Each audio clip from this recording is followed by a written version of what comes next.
तो जैसा कि पिछले एपिसोड में हमने देखा था, जो वो ओल्ड मैन रहता है, वो जो लड़की थी, लिंगेर बोल लो या जो एनाकोंडा थी, उसे समझाता है कि उस बंदे को गॉल ब्लैडर काफ़ी पसंद है, तभी तो उसने बोला कि वो कड़वा है होता है और एक बार नहीं उसने कई बार खाया होगा, तब ऐसा वो बोल रहा होगा। अब आगे तो 7 ब्लड कैपिटल सिटी को हमें दिखाया जाता है, जहाँ पर हवा का रुख बदल चुका था और ज़ू अपना चाँदनी रात में आगे बढ़ रहा था शहर की तरफ। पावर लेवल आपको पता ही है कि कंडेंसेशन की ग्रेट सर्कल में था। ज़ख्म अभी भी नहीं भरे थे, इसलिए काफ़ी चौकन्ना था और राइट हैंड हमेशा इसके सरिया के आसपास रहता था। तरीके तौर तरीके सब सीख चुका था, लेकिन अभी भी क्योंकि चोटिल था, तो इसलिए पहले से हाथ अपने सरिया की तरफ रखता था और काफ़ी रिलैक्स दिखाता था खुद को। मतलब बंजारे कैंप से यहाँ आने के बाद तरीके तो इसने सीख लिए थे। आगे बढ़ रहा था, अचानक से फील करता है कुछ तो, और साइड से ना ऐसा कंची जैसे हम देखते हैं ये देखता है, तो वो जो गूंगा था इसे फॉलो कर रहा था। एज यूजुअल जैसे कपड़े पहनता था वो, उसने वैसे ही कपड़े पहने थे। पहले ये इंटर्न था, लेकिन अभी ये फॉर्मल डिसाइपल बन चुका था जो गूंगा था। और जब उसको पता चलता है कि ज़ू को पता चल गया, तो वो खुद आगे आता है। ज़ू सीधा बोलता है कि मुझे पसंद नहीं है कि लोग मुझे फॉलो करें, और गूंगा फिर यहाँ से तुरंत ही निकल जाता है। ज़ू अभी ट्राई भी नहीं कर रहा था कि इस बंदे का इंटेंशंस क्या है, क्यों मुझे फॉलो करता है, लेकिन अगर ये बार बार एक ही गलती करेगा तो ज़ू इसे मार देगा, उसका सीधा साधा हिसाब था। तो फिलहाल ये ट्रांसपोर्ट डिवीज़न पहुंच जाता है और जैंग भी पूछता है कि तुम यार वापस आए हो, हम लोग आए हैं, तुम्हें रेस्ट करना चाहिए। ज़ू फिर से बोलता है कुछ नहीं, बस मुझे मेरा थर्माकोट फिक्स कराना है। ज़ांग ज़ांग हैरान हो जाता है कि यार थर्माकोट तो फिक्स था, हम मंदिर क्षेत्र में गए थे, तुमने वो बाउंड्री तोड़ने के लिए भी यूज़ किया था थर्माकोट, तब तक ठीक था। ज़ू कहता आप सही हो, लेकिन उसके बाद कुछ तो हुआ था और ये थर्माकोट को दिखाता है कि आधा डैमेज है। वो हैरान हो जाती है कि कैसे हुआ ये, और जैंग को समझ में आता है कि यार बस कैप्टन ही नहीं है जो बावला है, ये बंदा भी वैसा ही है। और नाव की हालत देख कर इसे ये समझ में आता है कि बैटल जो भी हुआ होगा इस बंदे का, काफ़ी खूंखार बैटल रहा होगा। और ज़ू बस एक ही चीज़ पूछता है कि आपको कितना समय लगेगा फिक्स करने में। ये बोलता है देखो टाइम तो लगेगा, क्योंकि हम बाहर जाने वाले, मैं और कैप्टन, ऐसी जगह जहाँ पर वो खुद को हील कर सके और फाउंडेशन लेवल में ब्रेक थ्रू करने वाली वो जगह होगी। तो अगर तुम्हें जल्दीबाजी नहीं है तो थोड़ा वेट कर लो, मतलब। ज़ू किंग हाँ में सर हिलाता है और उसके बाद यहाँ से निकलने लगता है। सीधा पहले ये क्राइम डिपार्टमेंट की तरफ जाता है। अब डेप्यूटी कैप्टन था ये, तो इसका खुद का ऑफिस भी था सेलेस्टियल डिपार्टमेंट में। अब फिलहाल क्योंकि इसके पास रहने की जगह नहीं थी, क्योंकि नाव में रहता था, तो ये अपने ही उस जो डिपार्टमेंट का कमरा था वहाँ जाके मस्त आराम से लेट जाता है। रात ही सुनान गुजर जाती है और अगले दिन की सुबह सीधा ये ना सिटी के जो मध्य बिंदु होता है, केंद्र की तरफ बढ़ता है, जहाँ पर टेलीपोर्टेशन वाले पोर्टल्स होते हैं। और जब वहाँ पहुँचता है तो उसकी मुलाकात कैप्टन से होती है। जैंग भी साथ में था और कैप्टन कहता है कि तुम मतलब सेक्ट में तो ब्रेक थ्रू नहीं करना चाहते हो, इसलिए बाहर जा रहे हो, राइट? जैंग भी ये सवाल सुन रहा था, लेकिन फिर भी ज़ू बोलता है नहीं, मेरा कुछ अलग काम है, सेक्ट के बाहर मुझे इसलिए जाना पड़ रहा है। कैप्टन बोलता है देखो यार, एक तो तुम एक्टिंग कर नहीं पाते हो, बहुत तुम्हारा फेक देखा जाता है, तुम फेक पना कर नहीं पाते हो। अगर तुम्हें झूठ बोलना है ना, तो आंखों में आंखें डाल के झूठ बोलो, तब लोगों को लगेगा। फिलहाल इस दौरान कैप्टन से उसकी बात होती है और कैप्टन बोलता है मैं तो हील करने जा रहा हूँ और इस बार पहले से भी ज़्यादा स्ट्रॉन्गर बन के वापस आऊँगा। वापस आने के बाद मेरे 10,000 स्पिरिचुअल स्टोन्स दे देना, नहीं तो गंदा पीटूंगा तुम्हें इस बार। ज़ू भी बोलता है उम्मीद है कि आप जल्दी रिकवर कर जाओगे। और कैप्टन देखता है कि नहीं, ज़ू की आंखों में ना एक सीरियसनेस था, सीरियसनेस इन द सेंस कि वो सही में चाहते हैं कि कैप्टन जल्दी ठीक हो जाए। और जैंक्सन बीच में बोलता है ये दोनों बकवास करने लगेंगे तो रुकेंगे नहीं, तो ये हमें निकलना पड़ेगा। तभी अचानक से ना आसमान में काफ़ी अंधकारपन छा जाता है और एक अलग प्रेशर पूरे 7 ब्लड पीक्स को घेर लेता है। ज़ू हो या कैप्टन हो ना, इनका माथा चकराने लगता है, क्योंकि वो जो औरत थी वो फिनिक्स की औरत थी। और ज़ू पहचान लेता है, क्योंकि जब ये समुद्री क्षेत्र में गया था तो आपको याद होगा वहाँ पर भी इसका पाला पड़ा था, लेकिन उस टाइम बस प्रेशर फील हुआ था। इस बार माथा चकराने लगता है और सेक्ट के बहुत सारे लोग तो खून की उल्टी करने लगते हैं, बेहोश से होने लगते हैं। कैप्टन का सीधा था कि अगर फ्लेम फिनिक्स समुद्री क्षेत्र से इधर आई है तो कुछ बड़ा मैटर होगा। लगता है ज़ॉम्बी जो है ना प्रतिबंधित क्षेत्र का, उससे रिलेटेड मैटर है। प्रतिबंधित क्षेत्र नहीं, प्रतिबंधित मैदान क्षेत्र से गहरा होता है और वहाँ पर करप्शन भी ज़्यादा होता है। तो फाइनली ये फ्लेम फिनिक्स निकल जाती है, लोग नॉर्मल फिर से वापस लौट आते हैं, मतलब सर दर्द वगैरह ठीक हो जाता है। इधर ज़ू तुरंत ही टेलीपोर्टेशन में एंटर करता है और निकल जाता है। कैप्टन बोलता है यार ये बंदा बिल्कुल मेरे पे विश्वास नहीं करता है, कुछ ना कुछ इसे बहुत अच्छा मिला होगा, क्या जॉइन के चमड़ी से भी अच्छा होगा। और फिर ये जैंग को बोलता है, क्योंकि उसके कंधे पे था, चलो हम भी निकलते हैं, तुम्हारे लिए भी मैंने ट्रीट रखा हुआ है। इधर जैंग भी काफ़ी खुश था कि मेरे दोनों इन्वेस्टमेंट अच्छा कर रहे हैं, मेरे लिए अच्छा फ़ायदा है। इधर ये अब तीनों अपने अपने मतलब दो अपने रास्ते और ज़ू अपने रास्ते निकल चुके थे। ज़ू को दिखाया जाता है जो कि क्योंकि फाउंडेशन लेवल के ब्रेक थ्रू के लिए बढ़ रहा था। तो उसका ये था कि कोई इसको फ़ॉलो-वॉलो ना कर रहा हो। कोई पावरफुल ऑर्गनाइज़ेशन आस-पास ना हो क्योंकि उसके फ्लक्चुएशन फ़ील करेंगे, तो वो प्रॉब्लम क्रिएट कर सकते हैं। पहले तो सोचता है ना कि वो जो मंदिर है, जो बंजारों वाला कैंप था जहाँ ये पहले रहता था वहाँ जाए। लेकिन वो जगह भी काफ़ी खतरनाक है। ख़ास करके वो जो लेडी गाना गाती है, इसलिए फिर ये वहाँ भी नहीं जाता है। सेवन ब्लड आइज़ का जो वो वॉयलेट लैंड था उस तरफ जाता है और आस-पास में कोई तो लॉज वगैरह था वहाँ रुकता है। और अगले दिन सुबह-सुबह पहले तो अपना चेहरा बदलता है कुछ मैजिकल टेक्निक्स के थ्रू और फिर इस शहर से भी आगे निकल जाता है। 2 हफ्ते ऐसे ही बिताता है। 7-8 अलग-अलग लोकेशंस पे जाता है टेलीपोर्ट हो के और चेहरा बार-बार बदलते रहता है। मतलब साउथ फिंक्स जो पूरा कॉन्टिनेंट है, उसके अलग-अलग शहर जाता है। क्यों जाता है? ताकि लोग फिर इसको अगर कोई फॉलो भी कर रहा हो तो वो छूट जाए और चेहरा भी बदलते रहता है और फ़ील करता है कि देखो अब कोई फॉलो नहीं कर रहा है और उसके ज़ख्म भी ना अपने आप हील तो होते ही रहते हैं। तो 70 से 80% हील हो चुके थे और एक जंगल जैसा कुछ एरिया ये ढूँढने लगता है और इसको ढूँढते-ढूँढते इसे 15 दिन और लगते हैं। एक पहाड़ी क्षेत्र इसे फाइनली मिल जाता है। ये प्रतिबंधित क्षेत्र देखो नहीं था। ये ऐसा जगह था जहाँ पर बारिश-वारिश होती रहती, जंगल-वंगल था और लोकेशन ऐसा था ना कि यहाँ पर शहर और थे नहीं आस-पास में। और आस-पास जो शहर था ना वो 1 सप्ताह की दूरी पर था। करप्शन भी ज़्यादा नहीं था, तो स्पिरिचुअल पावर भी उतना ज़्यादा नहीं था। तो इसलिए सेक्ट वगैरह भी आस-पास नहीं थे और ज़ू जंगलों का तो महारथी था। तो आराम से एक गुफ़ा भी ढूँढ लेता है। गुफ़ा में जाता है, ढक देता है और पहले तो आस-पास ज़हर भी जैसा ये छिड़कता था, छिड़क-कड़क के तैयार हो जाता है। और अब तैयार था कि अभी इस जगह पे मैं फाउंडेशन लेवल पे पहुँचूँगा। बहुत सारे आइटम्स निकालता है, फूड आइटम्स सब लेके चला था भाई अपना। 6 महीने के बराबर का खाना इसके पास था। पहले क्या करता है कि जो सरिया था ना इसका, उस पर एक मैजिकल टेक्निक यूज़ करता है ताकि जो पैट्रियार्च की सोल है वो सप्रेस्ड हो जाए। पैट्रियार्च चिल्लाता है माय लॉर्ड मैं गलत था, मुझे मारिए मत। ज़ू इग्नोर करता है और इसको सप्रेस कर चुका था। पैट्रियार्च भी मतलब बेहोश हो जाता है। क्योंकि इसको ये डर था कि देखो यार मैं ब्रेक थ्रू कर रहा हूँ, पैट्रियार्च कुछ भी कर सकता है ना, पूरा भरोसा तो ये करता नहीं। अब इसकी परछाई जो थी वो तो देख ही रही थी ये क्या कर रहा है, तो उसको भी समझ में आ जाता है। अब ज़ू भी अपनी परछाई की तरफ देखता है, परछाई और काँपती है, खुद को ये डैमेज करने लगती है। ज़ू बोलता है ये काफ़ी नहीं है और अपने वॉयलेट क्रिस्टल के दम पे परछाई को सप्रेस कर देता है। उसके बाद रुकता है और कहता भी है अगर मैं फाउंडेशन लेवल नहीं पहुँचा ना, तो मरने से पहले तुम्हें भी निपटा के जाऊँगा। तो ज़ू के जो 2 बड़े प्रॉब्लम्स हो सकते थे, पहले ये उन्हें शांत करता है। उसके बाद जो स्पिरिट लैम्प था ये उसे निकालता है। स्पिरिट लैम्प आपको पता होगा, लाइफ लैम्प से ही बनाया जाता है लेकिन छोटा वर्ज़न होता है। स्पिरिट लैम्प को ये जलाता है। मतलब स्पिरिट लैम्प का जो लाइट है ना इसको कवर करके था। तो एक प्रोटेक्टिव मैजिकल डिफेंस बन जाता है आपके लिए कि ग्रूव्स वगैरह भी आएँगे तो आप पर अटैक नहीं कर पाएँगे। और उसकी ऑरा की मदद से अगर आपको फाउंडेशन लेवल में जाना है तो धर्मा अपर्चर्स ढूँढना पड़ता है, वो भी आप ढूँढ पाओगे। अब उसके बाद 2 ज़ेड बॉक्सेस खोलता है। एक में तो 3 फाउंडेशन पिल थे, दूसरे में 2 थे। तो एक तो कैप्टन ने जैसे दिया था वो 3 और दूसरा ऐसे किसी मरमैन की लाश से मिला था जो कि वो फाउंडेशन लेवल में ब्रेक थ्रू करते-करते मरा था। और फिलहाल स्पिरिट लैम्प के प्रकाश में ये कल्टीवेशन शुरू कर देता है। 7 दिन गुज़र जाते हैं। स्पिरिचुअल सीज़ का बड़ा होते जाता है। 891 मीटर था अगर आपको याद हो तो।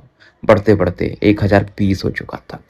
रिकॉर्ड अगर देखा जाए पुराने रिकॉर्ड तो 7th पीक में ना मास्टर 7th थे जो कि 810 मीटर तक पहुंचे थे। उनसे ऊपर कोई नहीं गया था कि नॉर्मल लोगों के तो 300-400 मीटर में ही खत्म हो जाते हैं। लेकिन ज़ू मानता नहीं है, सी फॉर्मिंग स्क्रिप्चर यूज़ करके लिमिट को और पुश कर रहा था।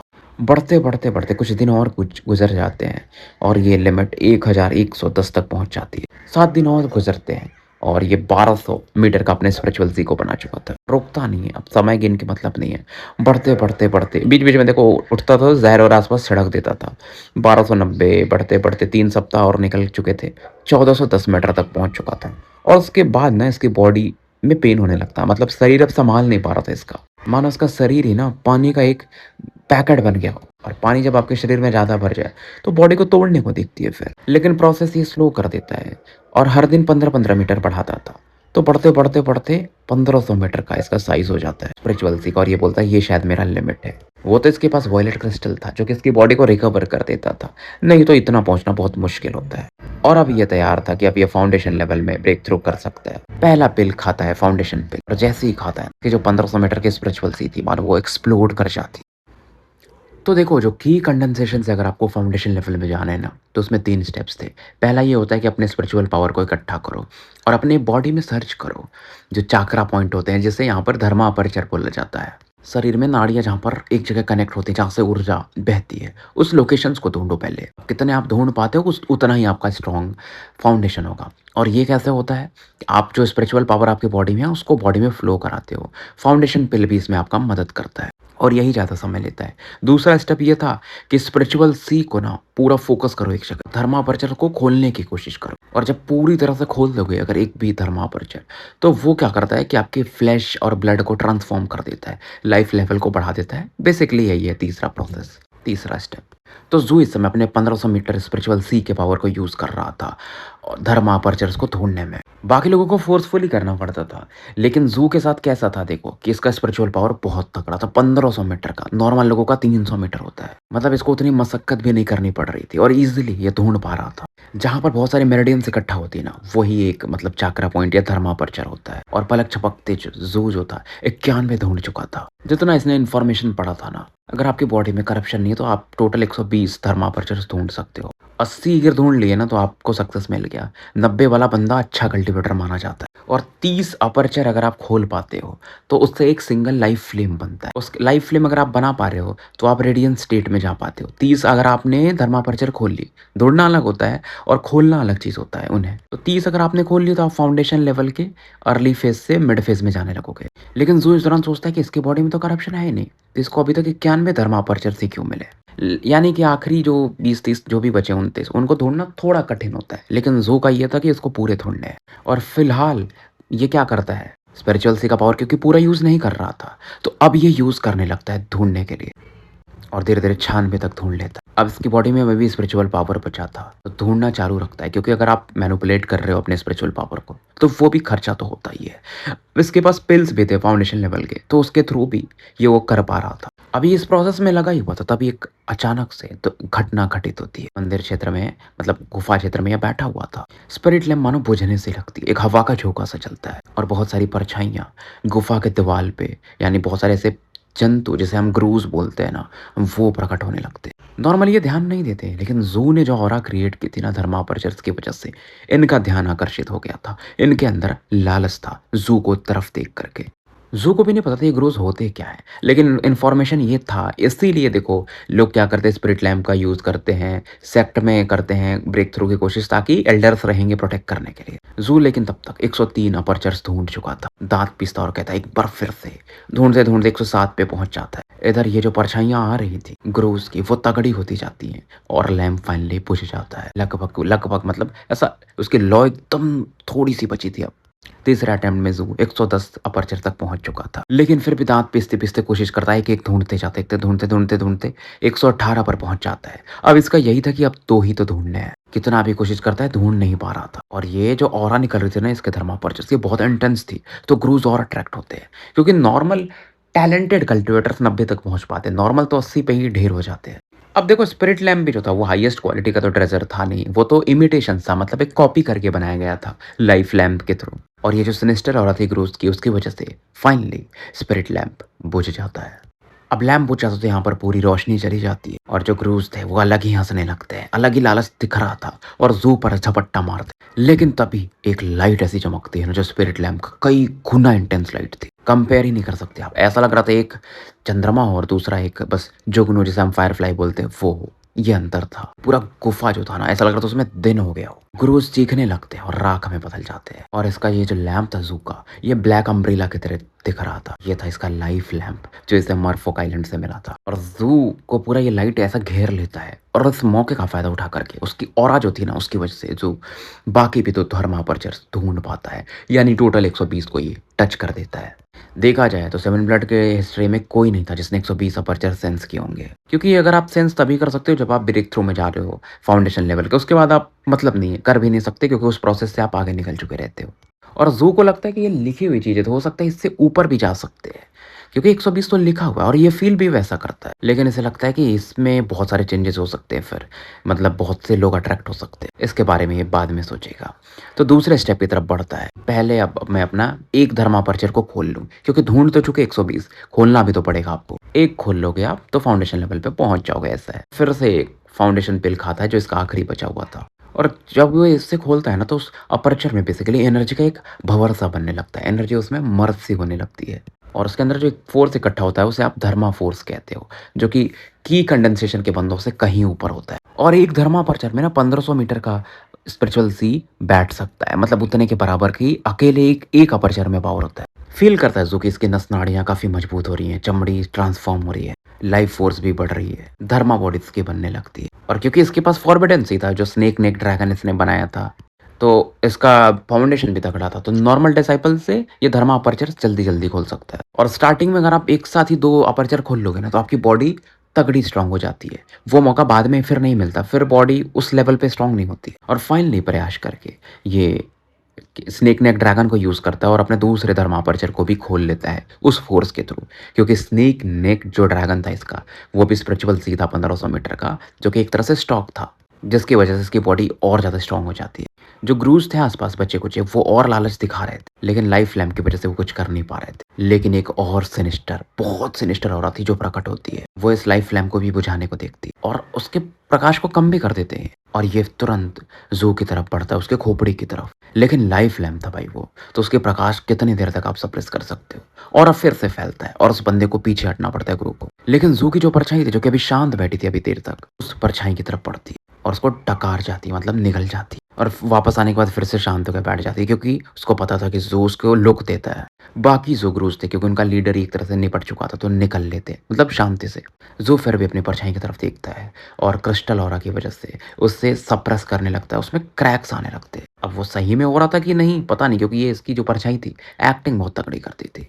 अब देखो इसके दोनों धर्मापर्चर्स में स्पिरिचुअल सी का पावर था, तो पावर तो बहुत तगड़ा हो चुका था। जब ये 30 धर्मापर्चर खोल लेगा तो अपना पहला लाइफ फ्लेम बना पाएगा। फिर ये अर्ली फाउंडेशन स्टेज में होगा, अभी तो बिगिनर है, बस एंटर किया है।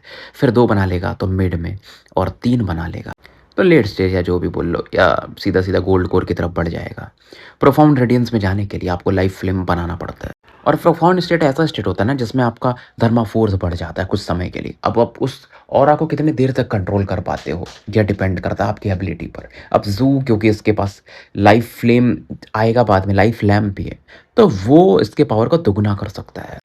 अगर ये अपना पहला लाइफ फ्लेम बनाता है, इसके पास एक लाइफ लैम्प है, तो इसका पावर लेवल 2 लाइफ फ्लेम के बराबर होगा। अब ज़ू का ये था कि लाइफ लैम्प अभी अपने अंदर प्रवेश करवाएगा और वो इस तरह से फिर सेफ भी रहेगा। धर्मा फोर्सेस की बॉडी से निकलता है दोनों धर्मापर्चर से, लाइफ लैम्प पर इस पावर को फोकस करता है और दोनों हाथों को ऐसा मर्ज करके ना ये लाइफ लैम्प इसके बॉडी में प्रवेश करने लगता है और लाइफ लैम्प डांटियन रीजन में एंटर कर जाता है। एक अम्ब्रेला की तरह था, काले छाते की तरह, जो कि बंद होता था खुलता था, बंद होता था खुलता था। थोड़ी देर ऐसा करने के बाद वो सेटल हो जाता है। अब वो ज़ू किंग की बॉडी का हिस्सा बन चुका था और जब ऐसा होता है ना तो इसके धर्मापर्चर्स को भी एक फायदा मिलता है। उनके अंदर, हर एक धर्मापर्चर के अंदर स्पिरिचुअल सी था, तो वो बहुत तेजी से ना घूमने लगते। तो जितना तेजी से वो घूमेंगे उतना तेजी से आप धर्मा फोर्स बना सकते हो, तो वो भी बढ़ जाता है। एक हीट फोर्स भी इस दौरान निकलता है जो कि ज़ू के कपड़ों को मानो चला के राख कर दे रहा था। जो ये गुफा की दीवारें थी ना उसमें दरारें आ जाती और ये हीट ना पूरा जंगल में फैलने लगती है। पेड़ उड़ जल के राख हो जाते हैं 9000 मीटर तक के। तो और ज़ू अपना शांति से बैठ के कल्टीवेशन में लगा हुआ था।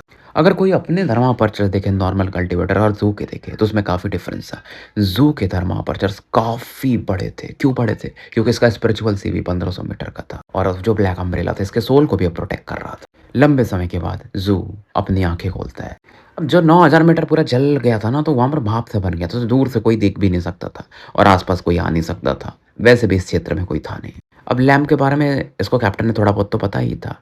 वो तब आया था जब वो ब्रोकन गॉड का फेस आया था, मतलब ब्रोकन गॉड के पहले आया था बेसिकली लैम्प। एंशिएंट एम्परर या फिर इंपीरियल सॉवरेन्स जो होते हैं ना, अलग-अलग तरह के कल्टीवेशन तरीके हैं, जिसके बारे में हमें आगे पता चलेगा। उनके ब्लड लाइन से शायद आता है। तो शायद इंपीरियल क्लच टेक्निक को यूज़ करके इसे बनाया गया होगा। लेकिन उस समय भी ऐसे लोग बहुत रेयर होते थे क्योंकि जब से वो ब्रोकन गॉड का फेस आया तब से एंशिएंट एम्परर और इंपीरियल सॉवरेन्स भी जा चुके थे।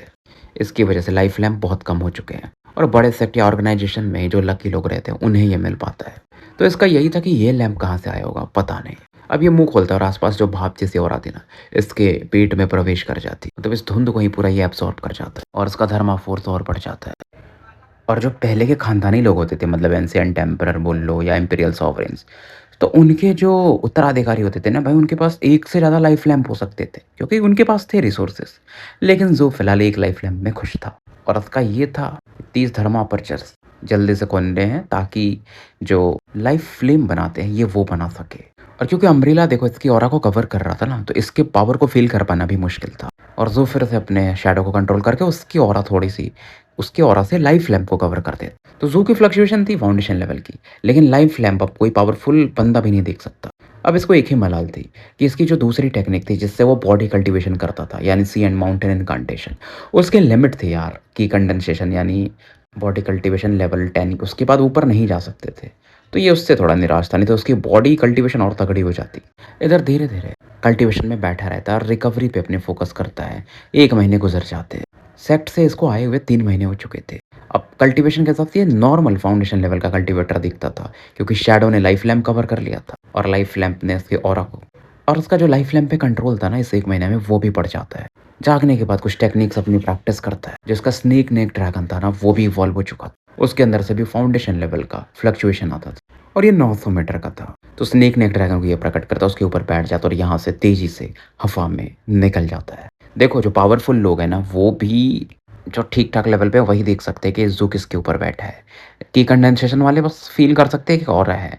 नॉर्मल इंसान तो वो भी नहीं फ़ील कर सकता। बाकी लोगों को ये लगेगा कि ज़ू हवा में उड़ रहा है।